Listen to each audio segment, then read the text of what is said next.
So one of the books that I've recommended is Atomic Habits. One of the things that I like that he says in the book is called like the 1% rule. And what that is like every day trying to be 1% better. And I love this because every day really, when you wake up, is a little bit like New Year's Day, right? It's sort of this clean slate. And so you have this clean slate every time you wake up. And if you can just be 1% better than you were the day before, like that adds up. And the reason it's 1% is that's not that big. Like if I said be 50% better than yesterday, like that would be really hard to attain and to keep going.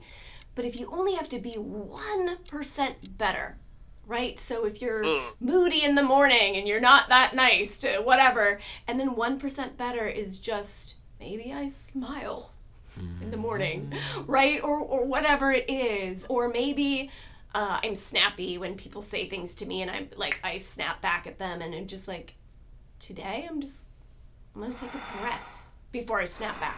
I don't know.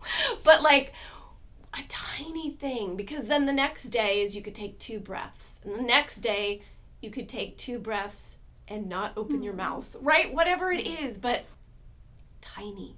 Tiny is attainable, but tiny adds up. Like that's the idea, is over the period of a week, month, year, your life, these tiny, tiny changes can totally transform your life. But you don't want to do it in these huge, unattainable ways. So the 1% thing, I think, is super helpful. So think about that. Like when you wake up every day, you have a blank slate. And you don't have to recreate this brand new person. But you can be 1% better today. And you might want to, like when you wake up, like take a breath. How might you want to be a little bit better today? One thing I do like at night is take stock. So like, what are some things that I did well today?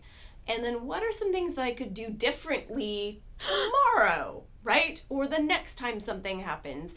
And the idea isn't like to beat yourself up. Like, how did I screw up again today? Or how was I a terrible person today? Beating yourself up isn't helpful, but being honest with yourself about how you could do things differently, that could be helpful. So kind of taking stock at night. Or if it was a really terrible day and you don't want to think about it, sometimes in the morning when you've had some space and some sleep, and then in the morning, like, what's like 1% that I could do better today, that I could change, and then let that be enough, right? That's enough, because if you keep doing that, it's going to make a huge difference. So I love this idea. So think about that if you like that idea, but kind of, you're waking up, live your life on purpose just by 1%, and it's going to make a difference.